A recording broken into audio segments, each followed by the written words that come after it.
Practice Test 6. Section 1. You will hear a conversation between a welfare tutor of Student Union and two overseas students, Claudia and Bastito. They are talking about their life and study in Leeds University. First, you have a chance to read questions 1 to 10.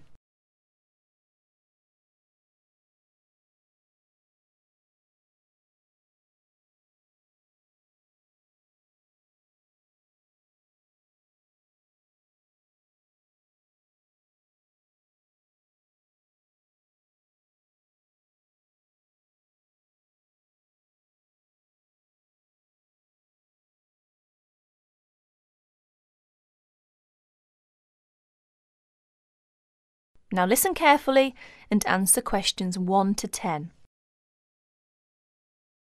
Excuse me, is this Welfare Office of Student Union? We've wandered outside for a long time. Yes, this is the Welfare Office. We're students from Architecture faculty. Our Professor Thompson asked us to come. Ah, yes. You must be Claudia and Bautisto. How are you? Your professor has mentioned your names through the telephone. Fine, thank you. As a welfare tutor, my job is interviewing overseas students and help. Therefore, your arrival doesn't mean you will tackle the problems alone. I have a lot of things to ask you. I want to know how you feel about life in Leeds University. Who will be first? Oh, Claudia, please. OK. This is the first semester, isn't it? Could you please tell us what is your first impression about the Leeds University? Well, when I first came to this university, I was struck by how quiet it is here in the evening. The shops close so early. In the States, you can always buy what you want in the evening, but here, shops close before 5:30. Yes, Leeds is supposed to be a quiet place. Where did you live when you first came here? I went to the student hostel. It has a big lounge, recreation room, and most important, I don't have to cook for myself. How is the food there? Do you like English food? It is too bland, but healthy. You can't complain too much when you study abroad. Yes, right. Oh dear. How were the local students? To be frank, it is difficult for me to make many friends with British students. They're rather reserved and cold, not friendly. They seem to keep themselves. Oh, it is a pity. Well, how about the academic courses in the architecture faculty? Well, I'm doing my master's degree in this department. All right. How are you finding your courses? I really love my work. I did pretty well. I've enjoyed the courses, but the lecturers are very busy, and you hardly have contact with them. Well, that doesn't sound good. What is your suggestion to improve your course? Well, in my opinion, I think it is advisable to have regular meetings with lecturers. For example, once a week or a fortnight. Regular meetings. That sounds great. Thank you, Claudia. We will come back to you in a minute, and then we will ask Batisto. Batisto, are you from the Philippines? Manila, to be exact. And how did you feel about the Leeds University when you first came here? Interesting. It is an interesting place. The city is beautiful. Everywhere is green and lush. It is very cool in summer. I like summer here, but the winter is awful. The drizzle is terrible. Everywhere is cold and wet. How about your accommodation? Do you like it? Well, at first I lived with a family. They are friendly. They have twins. They are of the same age as me, and we all like soccer very much. However, it is noisy and difficult to study. Oh, I see. 2 months ago, I moved out of the family and now live in the student dormitory with another 3 students. It is much cheaper. They are very friendly, and I like to live there. And what about your courses? Do you like it? I am doing my bachelor degree. Apart from language difficulties, how do you find out about your studies? Well, but... Yes, go on.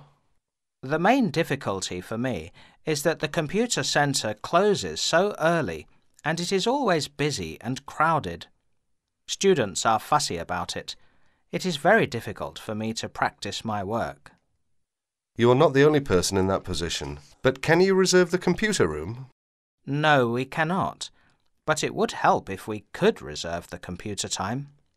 Yes, I'll look into that and see if we can improve the things over there. Now let's go back to Claudia. That is the end of section 1. You will have 30 seconds to check your answers.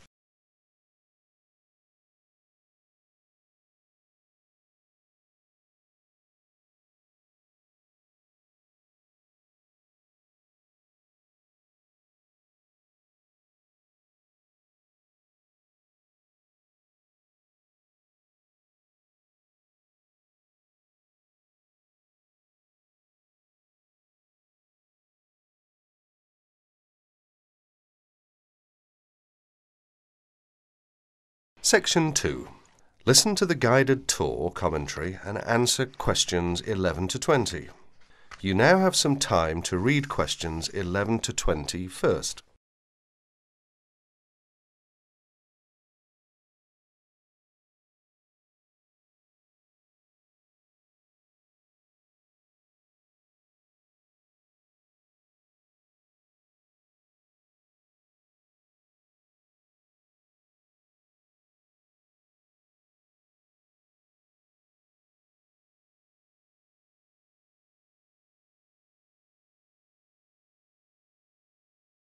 Welcome to the library tour. We'll begin our tour of this level of the library here at the entrance. Then we'll go in a clockwise direction. So, first of all, over here on the left, next to the entrance, is a touchscreen information service. These computers can be used at any time to get general information about the library and how it works. In front of the touchscreen information service are the catalogues. As you can see, it's a computerised catalogue system and it's very easy to use. The catalogues are linked up to the other libraries at the university, so make sure you check which library a book is in when you are trying to locate a particular item. Next, along here on the left, we have the circulation desk for borrowing and returning books. The returns area, the place for returned books and other items, is at the end of the circulation desk, near closed reserve. Closed reserve, as most of you probably know, is a collection of books that are in high demand, so they are on restricted circulation. If a book is on closed reserve, you can only borrow it to use within the library for 3 hours at a time. Over there in the corner are the shelves for newspapers. The library has an extensive collection of local and international English language newspapers. They are kept on those shelves for 1 month and then stored elsewhere. As we continue on our tour, around to the right, this large central section is the reference section. Reference texts cannot be borrowed for use outside the library. They must be used within the library. All these shelves in the centre of this level are the reference section. Now, the stairs here on the left lead to level 2 only. On level 2 are most of the law books. To go up to the other levels of the library, you have to use a lift. Beside the stairs are the restrooms for this floor. Now, as we walk around this corner to the right, this large room on the left is the Audio-Visual Resource Centre. You can come here if you wish to listen to a tape or watch one of the library's videos. Next to the Audio-Visual Resource Centre is the photocopying room. There are 15 copiers for student use, and we've recently added a colour copier. The system for copying uses cards, not coins. You can buy a photocopy card from the technician in charge of the photocopying room, or from the information desk if he isn't here at the time. On our right, these work tables are for student use, especially for small groups to work together, or you and your colleagues can use the conference room, which is that small room there next to the lockers. You can work on group projects in the conference room without disturbing anyone, and there's a conference room on each level of the library. The round desk in front of the lockers is the information desk. If you need help using the catalogues, or you need to organise a loan from another library, the information desk is the place to come. And finally, here, beside the exit doors, these 2 shelves contain current magazines and journals. Like the newspapers, they are kept here for a time and then stored elsewhere. OK, that's the end of the tour of this level of the library. I'll leave you to look around yourselves now, and if you need any further help, please ask at the information desk. That is the end of section 2. You will have half a minute to check your answers.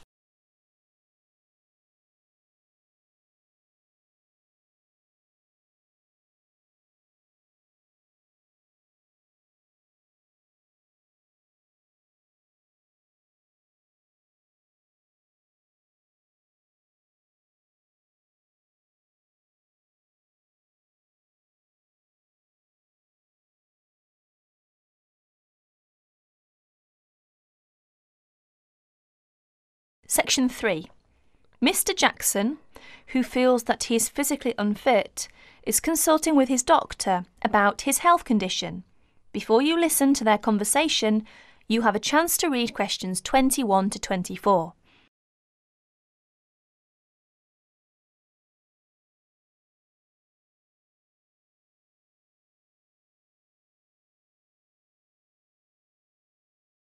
Now please listen to the recording and answer questions 21 to 24.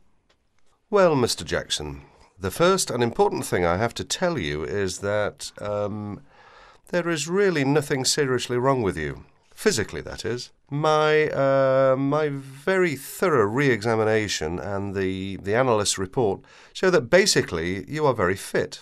Yes, very fit.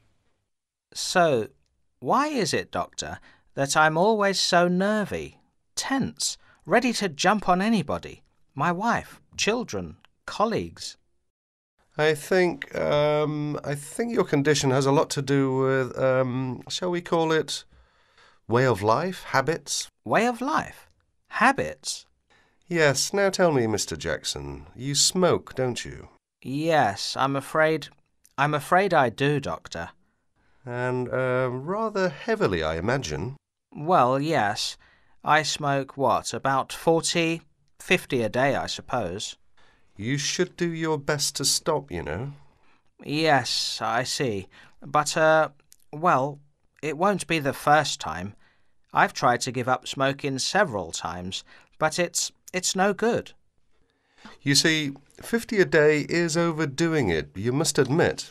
You must cut down at least that. Ah, yes. I know that when you're feeling tense, you probably feel that a cigarette relaxes you. But in the long run, I do advise you to make a real effort to quit smoking. Of course, but, it's easy to say give it up or cut it down, but, you know. Well, in my opinion, you have no choice. Either you make a real effort or there's no real chance of your feeling better. You see, well, obviously I could prescribe some kind of tranquilizer, but would that help? I'd prefer, and I'm quite sure you'll agree, I'd prefer to see you really back to normal, not just seemingly so. And that's my reason for asking you several more questions about your other habits. Right. Now you have a chance to read questions 25 to 30.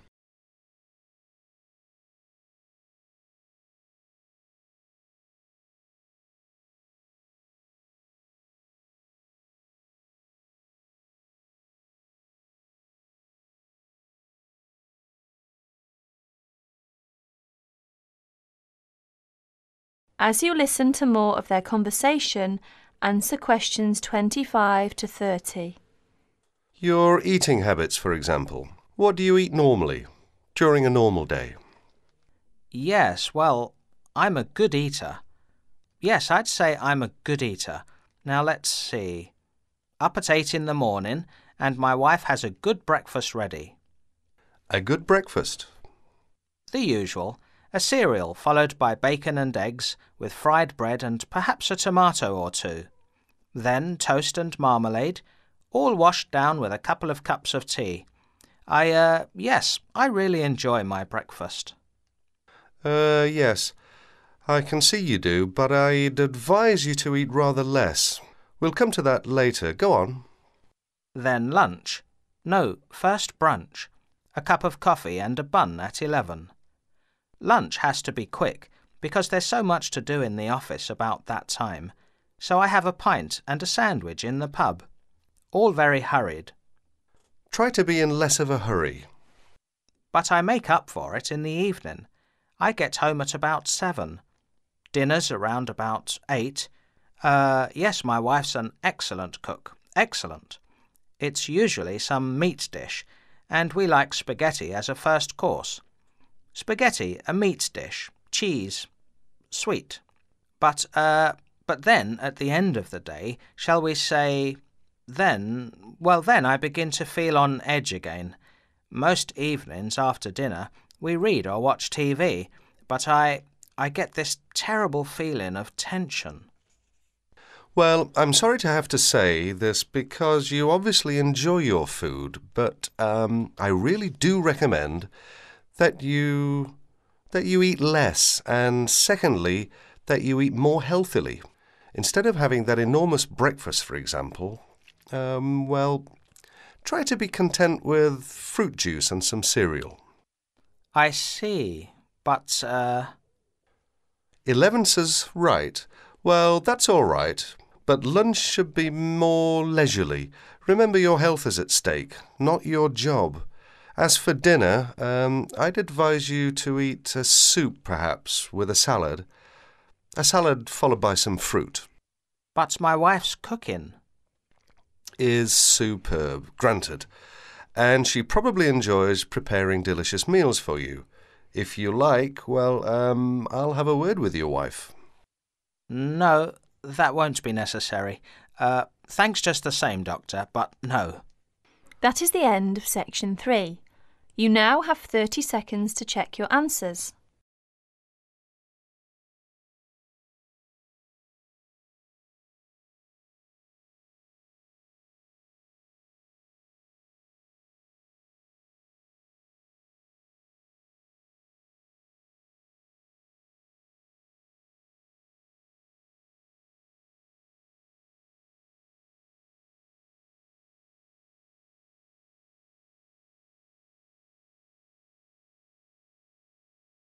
Section 4.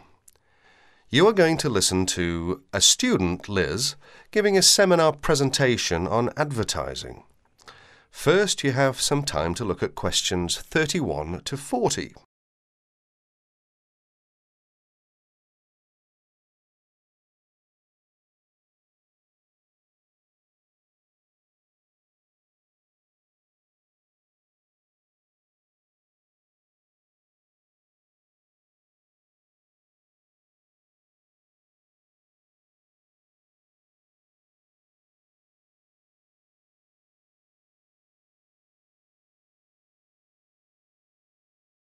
Listen to the talk and answer questions 31 to 40.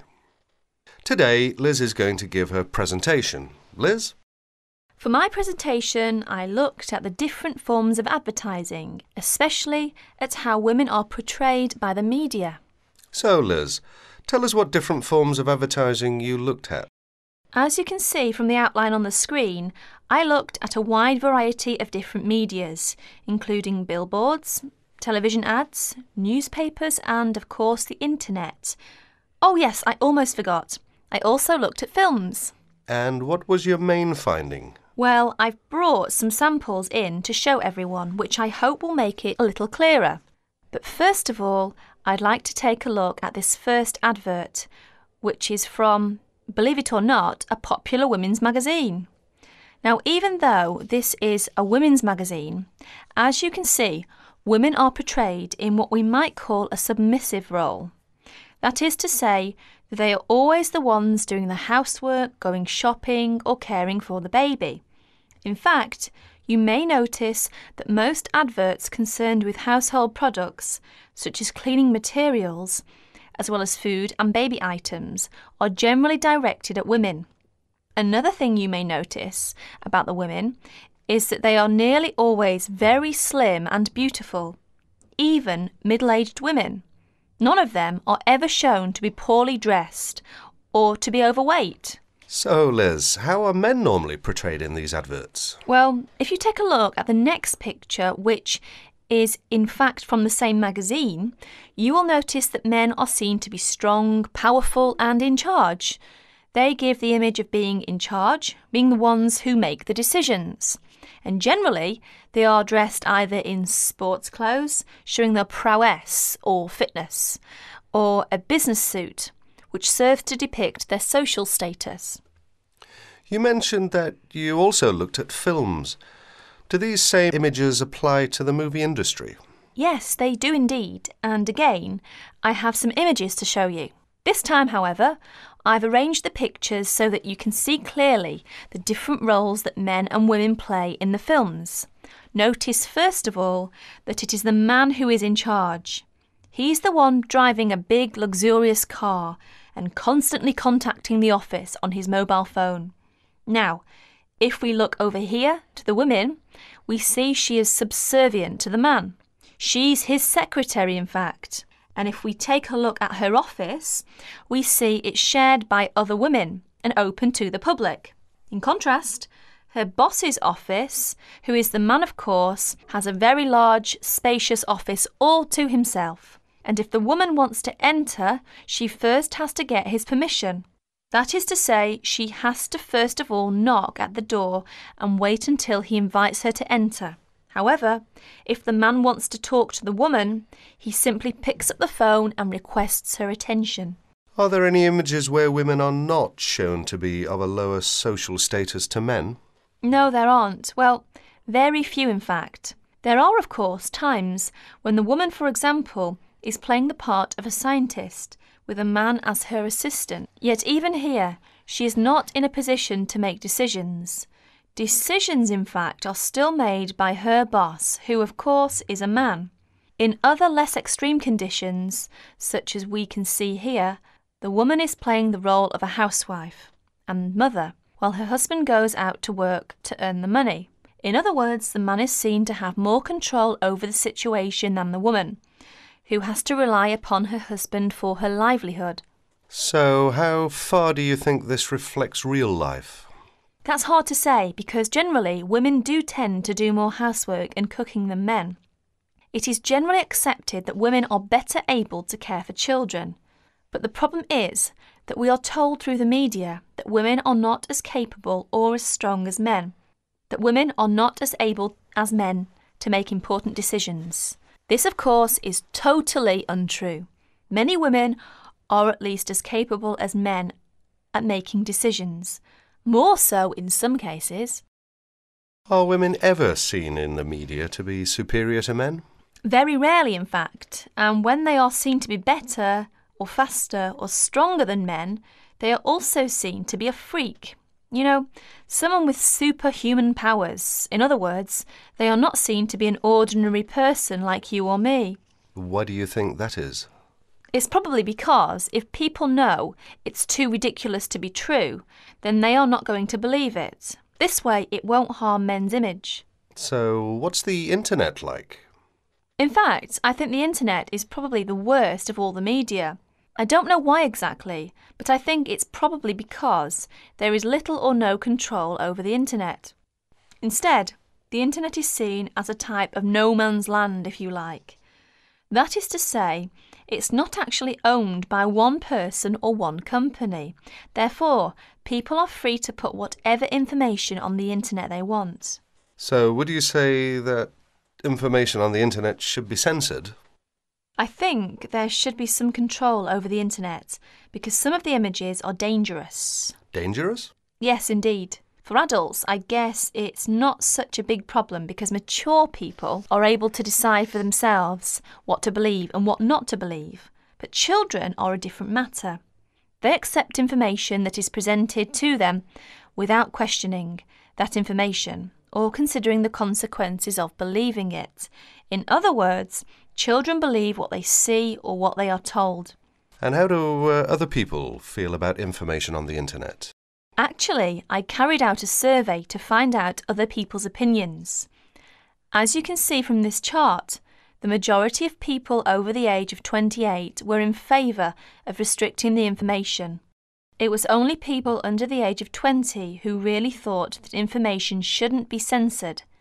In fact, Only about 8% said that information on the internet should be restricted in some way. Well, thank you, Liz. That was a very interesting topic. And I'm sure that if any of you have any questions, Liz would be more than happy to answer them. That is the end of section 4. You will have half a minute to check your answers.